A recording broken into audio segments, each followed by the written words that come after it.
श्री स्वामी समर्थ. तुम्हा सगळ्यांचे आपल्या स्वामी सूत्र चॅनलवर मनापासून स्वागत. स्वामी भक्त हो, आज पुन्हा एकदा तुमच्यासाठी नवीन व्हिडिओ घेऊन आलेली आहे. आजच्या व्हिडिओमध्ये ज्या काही गोष्टी जाणून घेणार आहोत त्या खरंच खूप महत्त्वाच्या आहे. त्यासाठी व्हिडिओ शेवटपर्यंत आवर्जून ऐका.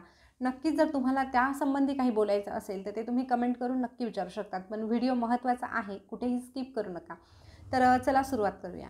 तर विषय असा आहे की मंदिरात तर आपण रोज जातो, पण मंदिरात गेल्यानंतर मंदिरात जाण्याची योग्य पद्धत कोणती आहे, मंदिरात गेल्यानंतर दर्शन घेण्याची पद्धत कशी आहे, हे आज आपण आजच्या व्हिडिओमध्ये जाणून घेणार आहोत. आता ही गोष्ट अगदी सामान्य वाटते की मंदिरात गेल्यानंतर कुठलेही नियम आणि काय, आपण जातो आणि देवाच्या पाया पडतो आणि परत येतो, मग त्यात काय विशेष. तर हो, याच ठिकाणी सगळ्या काही गोष्टी आहे. तर सुरुवात कशी करायची असते ते सांगते. ते सांगण्यापूर्वी अजून एक गोष्ट अशी की बरेच जण म्हणतात की मंदिरात काय आणि घरी काय, देव तर सगळीकडे आहे. आता हे उत्तर म्हणजे हे असं जे म्हणतात ते काही चुकीचं म्हणत नाही. देव सर्वत्र आहे, अगदी आपल्या मनामध्ये देखील देव आहे. कधी कुठे आपल्याला जायला मिळालं नाही, मंदिरात जायला मिळालं नाही, देवाची पूजा करायला जमलं नाही, तर नक्कीच आपण जर डोळे बंद करून नामस्मरण केलं किंवा त्या देवाला आठवण्याचा प्रयत्न केला तरीही देव आपल्यासमोर नक्की म्हणजे दिसतो किंवा तो असतो, त्याचं अस्तित्व त्या ठिकाणी असतं. म्हणजे एकंदरीत काय, तर देव सगळीकडे आहे. पण तरीही मग मंदिरात जाण्याची गरज का भासते किंवा मग का जावं, ह्या प्रश्नाचं उत्तर सर्वप्रथम आपण जाणून घेऊया.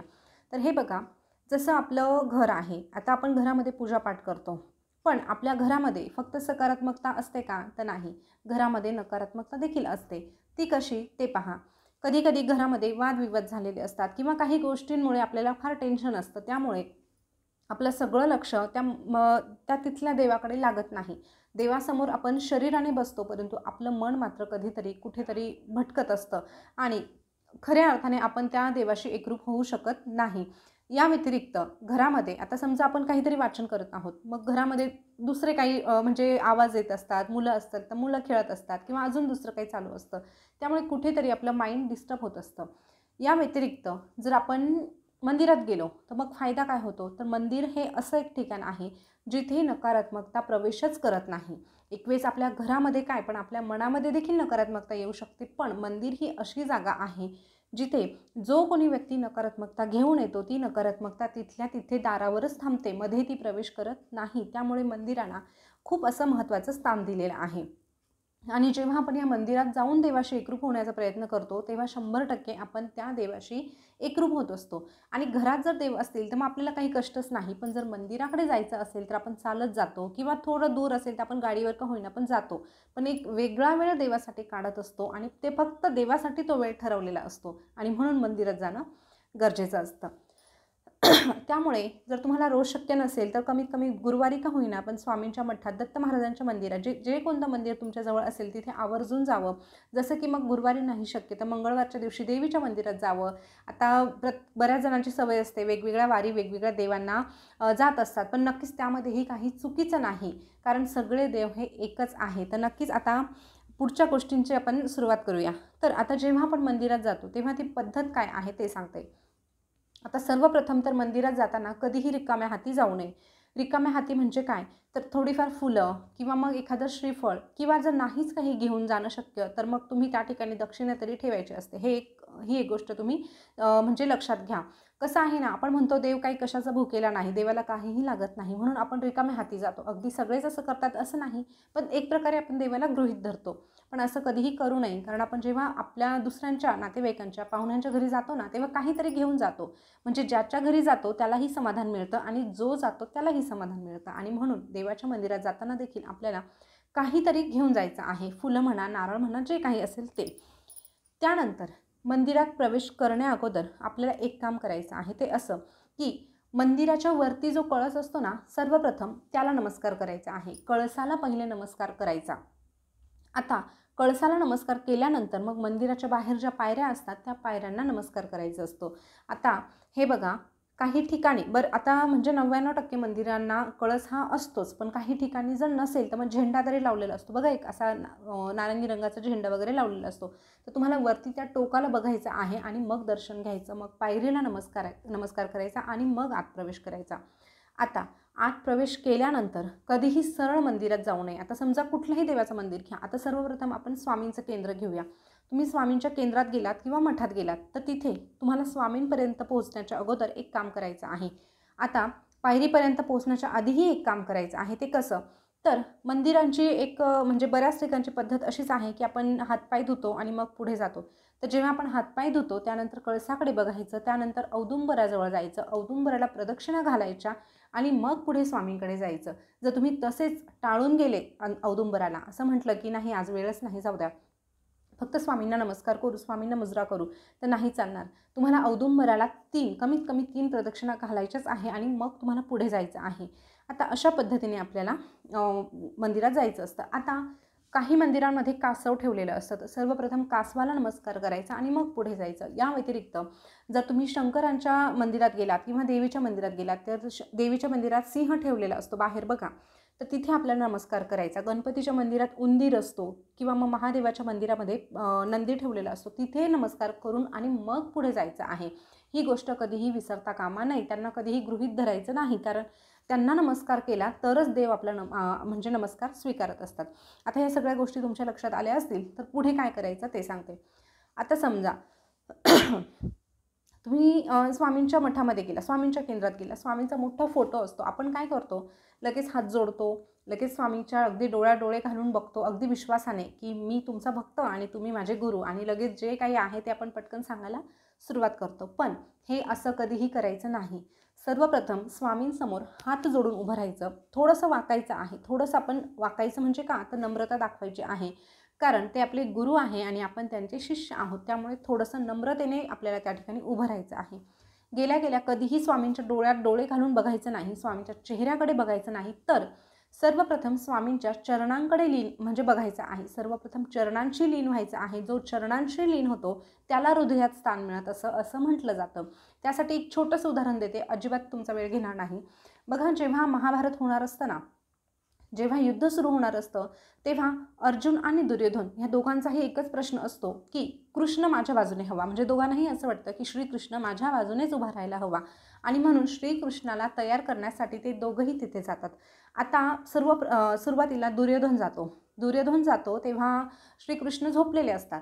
आता श्रीकृष्ण झोपलेले आहे आणि असं त्यांची झोप मोडली तर कदाचित त्यांना राग येईल असं दुर्योधनाला वाटतं, आणि दुर्योधन म्हणतो की मी इथेच बसून राहील. आता बसताना तो आधीचाच अहंकारी माणूस होता, त्यामुळे तो चरणांजवळ बसणार हे शक्यच नव्हतं, म्हणून तो कृष्णाच्या डोक्याजवळ बसला. त्याला असं वाटलं की जेव्हा कृष्ण डोळे उघडेल तेव्हा मला बघेल, कारण त्याच वेळेस नेमकं अर्जुन पण आलेला असतो, आणि अर्जुन जेव्हा येतो तेव्हा दुर्योधन आधीच कृष्णाच्या डोक्याजवळ बसलेला होता. मग अर्जुन विचार करतो कुठे बसू, तर मग अर्जुनच्या मनात विचार येतो की कृष्णाच्या चरणांशिवाय आपल्याला दुसरी कुठलीच चांगली जागा मिळणार नाही, म्हणून अर्जुन पायाजवळ बसतो. आणि जेव्हा कृष्णाचे डोळे उघडतात तेव्हा सर्वप्रथम नजर अर्जुनावर पडते. मग दुर्योधन म्हणतो की मी पहिले आलेलो आहे, पण मग कृष्ण काय म्हणाला की नाही, जो माझ्या चरणांजवळ पहिले बसलेला होता त्याच्यावर माझी नजर सर्वप्रथम जात असते, आणि म्हणून अर्जुनाकडे माझी पहिली नजर गेली. म्हणजे असं त्या महाभारतामध्ये हे एक सांगितलेलं आहे. याच्यातून आपल्याला काय घ्यायचं आहे की जो चरणांशी लीन होतो त्याचं स्थान सर्वप्रथम हृदयामध्ये म्हणजे वास्तव्य मिळवत असतं. आता हे बघा, चरणांशी लीन झाल्यानंतर मग आपल्याला हृदयाकडे बघायचं आहे, स्वामींच्या हृदयाकडे बघायचं, आणि त्यानंतर स्वामींची आपल्याला नजर मिळवायची आहे, आणि त्यानंतर तुम्हाला जी प्रार्थना करायची आहे ती तुम्ही नक्कीच करू शकतात. आता अशा पद्धतीने स्वामींना नमस्कार करायचा आहे. आता स्वामींच्या मठामध्ये गेल्यानंतर मुजरा करावा लागतो. मुजरा करताना देखील आपले हे जे 2 हात आहे ते मागे असायला हवे. त्यानंतर हा जो हात आहे तो पुढे घेऊन अशा पद्धतीची मुद्रा करून आपल्याला 1 2 3 अशा पद्धतीने करायचं असतं. त्यानंतर आपलं जे नाक आहे ते जमिनीवर घासायचं असतं, आणि मग स्वामींकडे आपण जे काही चूकभूल झाली त्याची माफी मागायची असते, आणि अशा पद्धतीने हा मुजरा पूर्ण होत असतो. आता अशा पद्धतीने मुजरा करून स्वामींना नमस्कार करायचा असतो. दुसरं कुठलं मंदिर असेल तर तिथे मी सुरुवातीला जसं सांगितलं तसंच करायचं आहे. अशा पद्धतीने आपल्याला मधली जी काही पद्धत आहे ती अशा पद्धतीने आपल्याला फॉलो करायची आहे. आता त्यानंतर मंदिरातून बऱ्याचदा होतं काय की एक तर आपण मंदिरासाठी अगदीच थोडा वेळ काढलेला असतो, मग घाई दर्शन घेतो आणि लगेच निघतो, पण तसं कधीही करायचं नाही. कितीही तुम्हाला घाई असू द्या, पण मंदिरामध्ये तुम्हाला 5 मिनिट का होईना पण बसायचं आहे, खाली बसायचंच आहे. 5 मिनिट का होईना आपल्याला त्या ठिकाणी बसायचं आहे. स्वामींचं थोडंसं नाव, म्हणजे जेवढं असं मोजून करू नका, पण जेवढं तुम्हाला नामस्मरण करता येईल 5 मिनिटात तेवढ्या वेळात आपल्याला करायचं आहे, आणि मग आपल्याला बाहेर पडायचं आहे. आता बाहेर पडल्यानंतर सर्वप्रथम आता जे दुसरे मंदिर सांगते जिथे औदुंबर नाही ना तिथलं सांगते. जिथे औदुंबर नाही म्हणजे दुसऱ्या देवांची मंदिरं, तिथे काय करायचं की आपल्याला प्रदक्षिणा घालण्यासाठी जागा दिलेली असते. तर मंदिराला प्रदक्षिणा घालायची आहे. बघा, प्रदक्षिणा घातल्याशिवाय तसं कधीही बाहेर येऊ नये. तर प्रदक्षिणा किती घालाव्या, तर कमीत कमी तुम्हाला 3 प्रदक्षिणा घालायच्या आहेत. जास्तीत जास्त तुम्ही कितीही घाला, पण कमीत कमी 3च प्रदक्षिणा तुम्हाला घालायच्या असतात. आता मठामध्ये बऱ्याचदा स्वामींच्या केंद्रामध्ये प्रदक्षिणा घालायला जागा दिलेली नसते, मग आपण औदुंबराजवळ प्रदक्षिणा घालतो, पण तिथे देखील आपल्याला कमीत कमी 3 प्रदक्षिणा घालायच्या असतात, हे विसरायचं नाही. आता एखादं मंदिर असं असेल की जिथे प्रदक्षिणा घालायला जागा नाही, मग काय करायचं, तर मग स्वतःभोवती 3 प्रदक्षिणा घालायच्या. अशा पद्धतीने आपल्याला प्रदक्षिणा घालायच्याच आहे, त्याला अजिबात टाळायचंच नाही. आता हा देखील एक नियम तुमच्या लक्षात आला असेल. आता बघा, सगळं काही करून झाल्यानंतर मग आपलं दर्शन अशा पद्धतीने पूर्ण होतं. पण आता बाहेर पडण्याच्या अगोदर सुरुवातीला जसं सांगितलं, जसं तुम्ही जर सुरुवातीला तुम्ही फुलं वगैरे श्रीफळ वगैरे आणलेलं असेल तर ते सुरुवातीला अर्पण करा. पण नसेल काही आणलं तर निघताना दानपेटीमध्ये कमीत कमी 11 रुपये का होईना पण तुम्हाला ठेवायचेच आहे. असं कधीही परत जायचं नाही. आता 10 आणि 11 रुपये आपण ठेवू शकत नाही अशी तर परिस्थिती नक्कीच कोणाचीही स्वामी ठेवत नाही, तर नक्कीच आपल्याला तेवढं आपल्याकडून करायचंच आहे.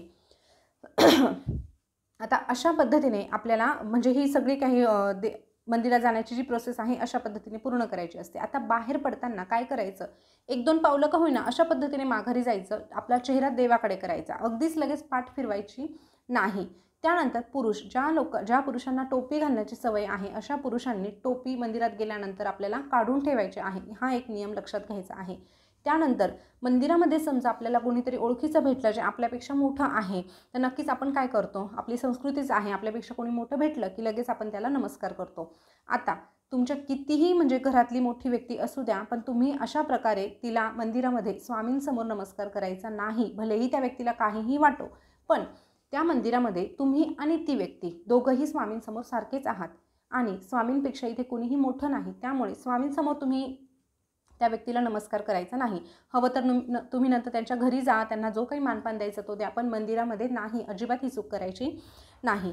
आता बाहेर आल्यानंतर आपल्याला अजून एक काम करायचं, ते असं की बाहेर जाताना पुन्हा एकदा कळसाकडे बघायचं, पुन्हा एकदा कळसाला नमस्कार करायचा आणि मग परत आपल्या घरी जायचं. आता जर तुम्ही डायरेक्ट घरीच केला तर घरी गेल्यानंतर देखील अजून एक चूक आपल्याकडनं होते, ती अशी की बाहेरून आलो की आपण हातपाय धुतो, पण नाही. घरी आल्यानंतर कमीत कमी 10 ते 15 मिनिट का होईना तुम्ही बसा, लगेच हातपाय धुवू नका. मग 10-15 मिनिटानंतर तुम्ही हातपाय धुवू शकतात, लगेच कधीही हातपाय धुवायचे नाही. आपल्या घरातही जेव्हा आपण पूजा करतो तर पूजा केल्यानंतर लगेचच हातपाय धुवू नये. आता ह्या सगळ्या ज्या गोष्टी आहे, हे सगळे जे नियम आहे ते अगदी तंतोतंत तुम्ही पाळायला हवे, कारण हीच शास्त्रशुद्ध पद्धत आहे. अशा पद्धतीने आपण जर मंदिरात गेल्यानंतर सगळ्या काही गोष्टी केल्या तर नक्कीच मंदिरात जाण्याचं जे चीज आहे ते आपलं होणार आहे. या व्यतिरिक्त अजून अशा काही गोष्टी आहे ज्या आपल्याकडून चुकून होत असतात. ते कसं, आपण एखाद्या मंदिराच्या बाहेरून जातो आणि मग आपल्याला नमस्कार करावासा वाटतो आणि आपण पटकन असा हात जोडतो, पण हे चुकीचं आहे. अशा पद्धतीने नमस्कार कधीही करू नये. जर तुम्हाला नमस्कार करायचा आहे तर 2 हात जोडायला काहीही वेळ लागत नाही, असे 2 हात जोडा. आपलं जिथे हृदय आहे तिथे हे हात अशा पद्धतीने आपल्याला लावायचे आहे आणि असाच नमस्कार करायचा आहे. आपल्या धर्मामध्ये, आपला हिंदू धर्म एवढा छान आहे ना, सगळ्या गोष्टी अगदी व्यवस्थित आपल्याला शिकवलेल्या आहे. जेव्हा आपण 2 हात जोडून हृदयाशी लावतो तेव्हा आपल्या हृदयातला जो आवाज आहे तो त्या भगवंतापर्यंत पोहोचत असतो आणि नक्कीच असाच नमस्कार करायला हवा. तर नक्कीच कितीही गडबडीत असू द्या, परंतु असा नमस्कार केल्याशिवाय तुम्ही दुसरा पद्धतीने करायचं असेल तर मग तुम्ही करूच नका, एवढंच या ठिकाणी सांगेल. तर स्वामी भक्त हो, अशा पद्धतीने मंदिरात जाण्याचे काही नियम होते जे तुमच्यासोबत शेअर केले. नक्कीच तुम्हालाही अजून एखादा नियम जर माहिती असेल तर आपल्या कमेंटमध्ये नक्की सांगा, जेणेकरून अजून मलाही समजेल आणि दुसऱ्यांनाही समजायला मदत होईल. तर माहिती कशी वाटली कमेंटमध्ये नक्की सांगा. पुन्हा भेटूया नवीन व्हिडिओसोबत, नवीन माहिती घेऊन. चॅनलवर पहिल्यांदा आले असेल तर चॅनलला सबस्क्राईब करा. तोपर्यंत बोलत राहा. श्री स्वामी समर्थ. जय जय स्वामी समर्थ. धन्यवाद.